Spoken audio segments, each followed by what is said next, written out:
Hello students.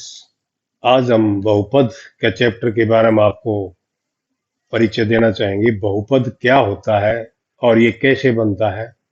तो चलिए, बहुपद जिसको हम इंग्लिश में पॉलिनोमियल कहते हैं, इसके शब्द से ही पता लगता है। बहु माने बहुत से, और पद जिसमें बहुत से पद हों उसको बहुपद कहते हैं। लेकिन गणित में हम एक पद वाले को भी बहुपद कहते हैं। इसमें बहुत से व्यंजक होते हैं। अब व्यंजक क्या होता है? व्यंजक संख्याओं और अक्षरों का एक संगठन है जिसको हम प्लस माइनस भाग और गुणा आदि से जोड़ते हैं, उसको व्यंजक कहते हैं। और व्यंजकों की में जितने भी हम व्यंजक लें और उस व्यंजक में जो चर हैं उनकी जो घातें हैं, वो घात होनी चाहिए हमारी ऋणात्मक पूर्णांक। जैसे ये है x की 5 प्लस x की 4 माइनस 7 x की 3 जमा 2 x की 2 और प्लस x माइनस 8। ये है। यह आप देख सकते हैं कि x के अंदर ये एक बहुपद है।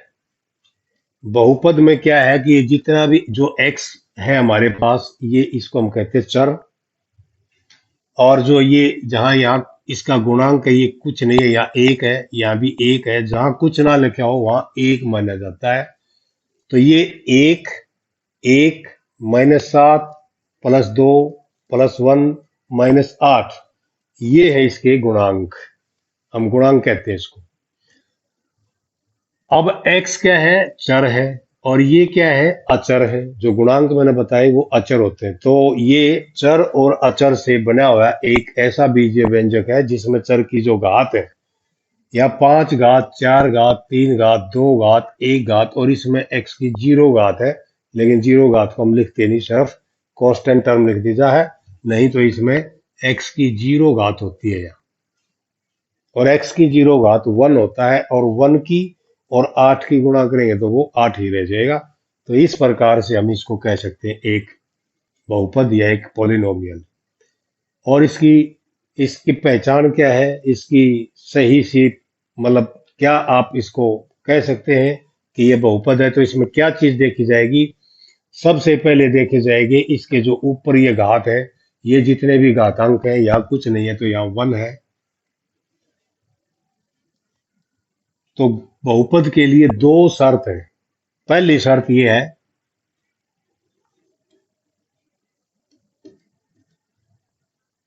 या हम लिख सकते हैं बहुपद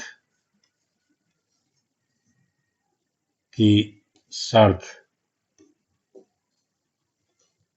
नंबर 1, जो चर की घात है, चर की घात, चर यानी कि वेरिएबल होता है ये, वेरिएबल की घात या चर की घात ऋणोत्तर पूर्णांक हो।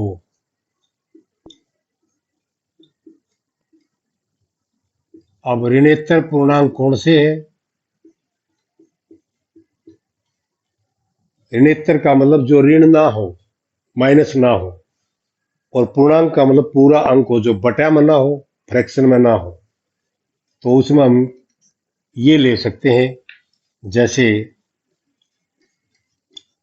0, 1, 2, 3, 4, 5, ये जो है ये सारे ऋणोत्तर पूर्णांक हैं, क्योंकि इनमें कोई ऋणोत्तर नहीं, कोई ऋण नहीं, इसलिए इनको कहा जाता है ऋणोत्तर। और पूर्णांक, क्योंकि ये सारे पूर्णांक है, तो इनमें से कोई घात हो सकती है चर की। और दूसरी कंडीशन है, जो ये गुणांक है, एक, एक माइनस 7, 2, 1 माइनस 8, ये गुणांक जो है चर के गुणांक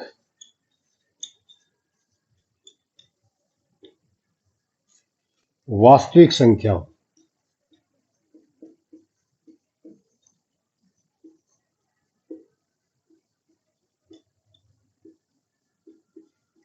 जो इन दो कंडीशन को पूरा करेगा उसको हम बहुपद या पॉलिनोमियल कहेंगे। वास्तविक संख्या रियल नंबर, रियल नंबर में क्या क्या आता है? रियल नंबर में अपना नेचुरल नंबर सारे, प्राकृत संख्याएं, पूर्ण संख्याएं, पूर्णांक, जितने भी पूर्णांक है, पूर्णांक में प्लस भी है, माइनस भी है, जीरो भी है। यानी कि ये तो माइनस आ सकता है गुणांक, घात माइनस नहीं आ सकती। आप यहाँ कंफ्यूज होने की जरूरत नहीं है, ये माइनस आ सकता है गुणांक। गुणांक कोई भी वास्तविक संख्या हो सकता है, और वास्तविक संख्याओं में सारी प्रीमेय, सभी अप्रीमेय, ये सब वास्तविक संख्या है। जो वास्तविक नहीं है उसका भी आपको नॉलेज होना चाहिए। जो वास्तविक नहीं है वो क्या होता है, वो अनरूट के नीचे अगर माइनस साइन है, जिस जिस तरह से ये वास्तविक नहीं है। इनको छोड़ करके और कुछ भी हो सकता है इसका गुणांक, प्लस हो, माइनस हो, या फ्रैक्शन हो, बटे हो, पॉइंट में हो, वो सब ठीक है, वो सब वास्तविक संख्या होती है। सिर्फ ये वास्तविक नहीं होती। तो गुणांक में ये नहीं आना चाहिए। अनरूट आ सकता है, अगर ये प्लस है, ये भी प्लस है, अब ठीक है, अब आ सकते, अब ये रियल नंबर है, वास्तविक संख्या है। तो दो शर्त जो पूरी करेगा उसको हम बहुपद कहेंगे। ये दो शर्त है उसके। तो इस सेकंड चैप्टर में आपका बहुपद से ही परिचय होना है। आप बहुपद अच्छी तरह से समझ गए होंगे। अब इसकी एक्सरसाइज लेंगे। चलिए एक्सरसाइज करते हैं। हेलो स्टूडेंट्स, आइए आज हम करते हैं क्लास 9th के लिए एक्सरसाइज 2.1। इसके एक एक लेकर के क्वेश्चन करेंगे। तो फर्स्ट क्वेश्चन यहाँ लिखा है, देखिए ये फर्स्ट क्वेश्चन है। निम्नलिखित व्यंजकों में कौन कौन एक चर में बहुपद है और कौन कौन नहीं है? कारण के साथ अपने उत्तर दीजिए। 4x की 2 माइनस 3x जमा 7, ये बहुपद है। हम लिख देंगे हाँ, एक चर में बहुपद है।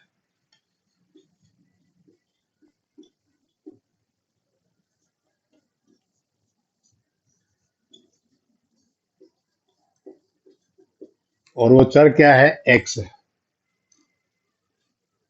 ये जो 4 माइनस 3 और 7, ये है इसके गुणांक। और x को कहते हैं हम चर, और गुणांकों को कहते हैं अचर। और ऊपर जो दिखाई दे रही है इसको कहते हैं घात। तो इसमें हमसे सिर्फ ये पूछा गया है कि ये एक चर में बहुपद है या नहीं, तो हमने लिख दिया हाँ, एक चर में बहुपद है। आगे कारण के साथ अपने उत्तर दीजिए। तो कारण बताना है इसमें कि इसमें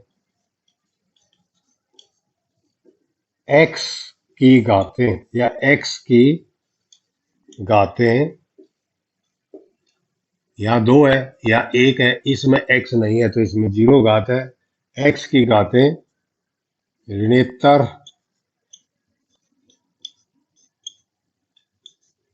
पूर्णांक है।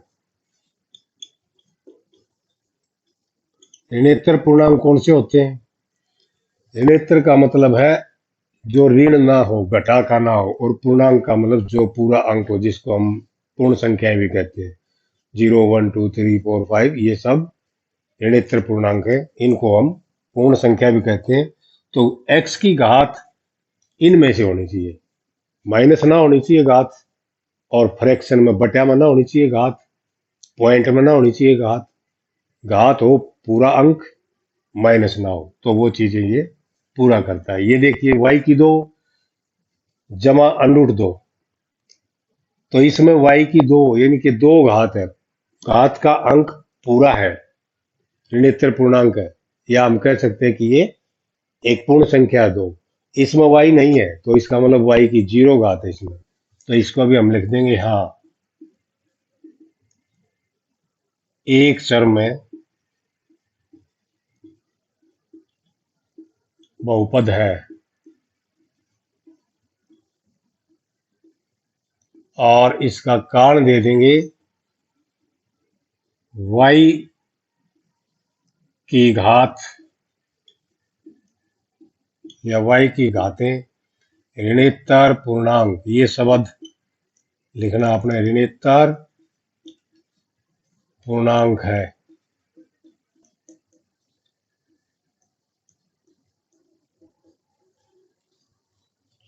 चलो नेक्स्ट पार्ट।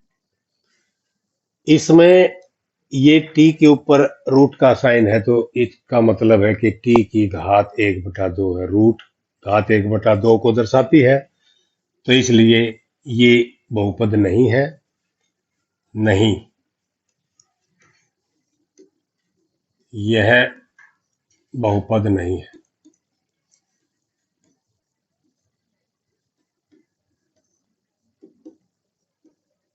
कारण कारण हम देंगे कि टी की घात या टी की घातें वही लिख देंगे हम, ऋणोत्तर पूर्णांक नहीं है, क्योंकि टी की घात यहाँ 1/2 है। इसमें टी की घात 1 है। अब इस पे आइए, ये है y+2/y। अब बटे y जहां आ जाएगा वो भी बहुपद नहीं है। नहीं, यह बहुपद नहीं है।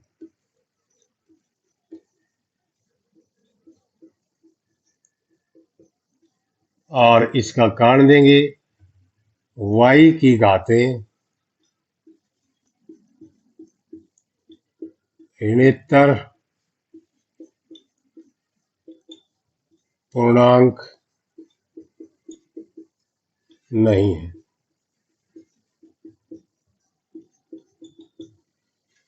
यहाँ y जो बटे है, y बटे का मतलब है y की माइनस घात है, और माइनस घात ऋणोत्तर पूर्णांक होती नहीं, तो इसलिए ये भी बहुपद नहीं है। यहां देखिए, x की 10 प्लस y की 3 प्लस t की 50, ये घातों को अगर हम चेक करें, 10, 3, 50 घात तो ठीक है, ऋणोत्तर पूर्णांक है, यानी कि घटा की नहीं है, बटा में नहीं है, फ्रैक्शन नहीं है, तो घातें तो ठीक है। लेकिन यहाँ एक प्रॉब्लम है हमारे सामने। क्या इसने पूछा क्या है? एक चर में बहुपद है या नहीं, है बताना है। यहाँ तो 3 चर दिए हुए हैं, इसलिए इसको हम कहेंगे यह एक चर में बहुपद नहीं है।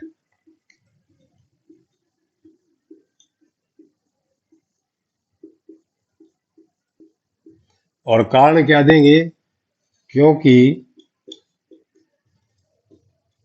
इसमें 3 चर है।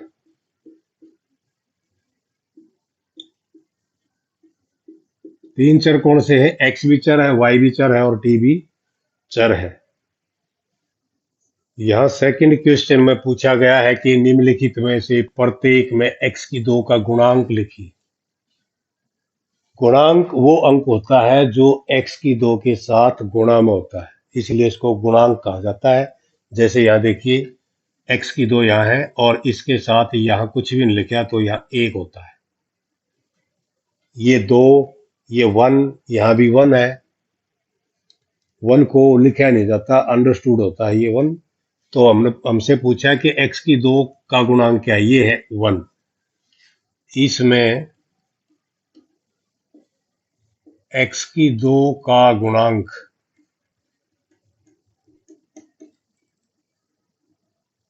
1 है, और इसमें 2 माइनस एक्स की 2 जमा x की 3, इसमें x की 2 का गुणांक यह है। कुछ नहीं लिखा है, तो ये 1 होता, -1 है।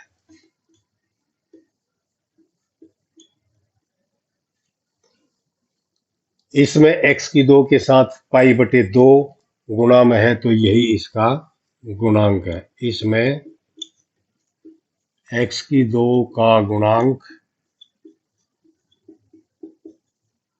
π/2 है।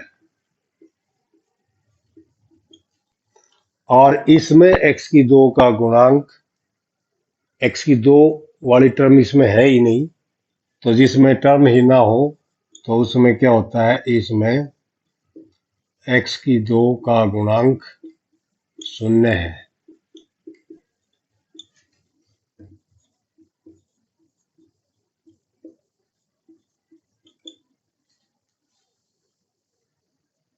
यहाँ क्वेश्चन थर्ड में लिखा है 35 घात के द्विपद का और 100 घात के एक पदी का एक एक उदाहरण दीजिए। अब घात 35 होने चाहिए और पद 2 होने चाहिए, द्विपद का मतलब 2 पद, घात 35। तो हम इसमें लिख सकते हैं x की 35 और प्लस 7, एक पद 2 पद, तो ये द्विपद हो गया और इसकी घात 35 हो गई। 100 के 100 घात क्या एक पदी, अब घात 100 है तो कोई हम x की 100 भी लिख सकते हैं, x की जगह हम दूसरा चर भी ले सकते हैं, y भी ले सकते हैं, z भी ले सकते हैं, p q r s, कुछ भी इंग्लिश अल्फाबेट का कोई भी स्मॉल लेटर ले सकते हैं। तो हम इसमें लिख सकते हैं कि x की 100, ये 100 घात वाला एक पद है, यानी कि एक पदी इसको कहते हैं, इसको द्विपदी कहते हैं। यहाँ फोर्थ क्वेश्चन लिखा है और इसकी स्टेटमेंट लिखी है कि निम्नलिखित बहुपदों में से प्रत्येक बहुपद की घात लिखिए। बहुपद की घात होती है उस बहुपद की अधिकतम घात, मैक्सिमम पावर। अब जिस तरह से ये है 5x की 3 जमा 4x की 2 जमा 7x, ये एक बहुपद है और बहुपद की घात हमें बतानी है। इसकी घात या बहुपद की घात भी लिख सकते हैं, मैक्सिमम जो घात है वो लिखनी है, घात 3 है। 4 माइनस वाई की 2, इसमें y के ऊपर 2 घात है तो इसकी घात 2 है। 5t माइनस रूट 7, टी की घात हमने चेक करनी, टी की घात यहाँ कुछ नहीं लिखा हुआ है तो टी की घात 1 है, यहाँ घात 1 वाला बहुपद है ये, और इसमें कोई भी चर नहीं है, ना x है ना y है ना z है, कोई चर नहीं, ये केवल कांस्टेंट टर्म है। तो कांस्टेंट टर्म भी एक बहुपद होता है और इसकी घात, जब इसमें कोई चर ही नहीं है तो घात होगी 0।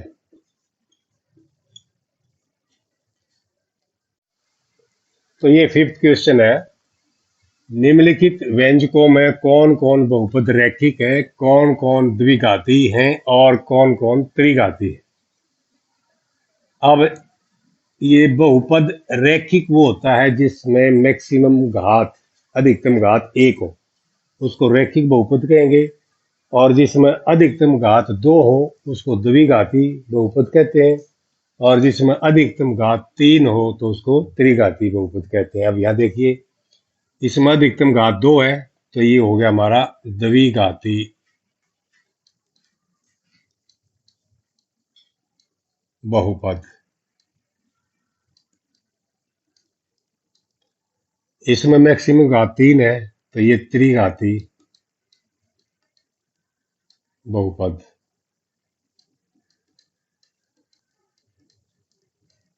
इसमें मैक्सिमम 2 है तो ये द्विघाती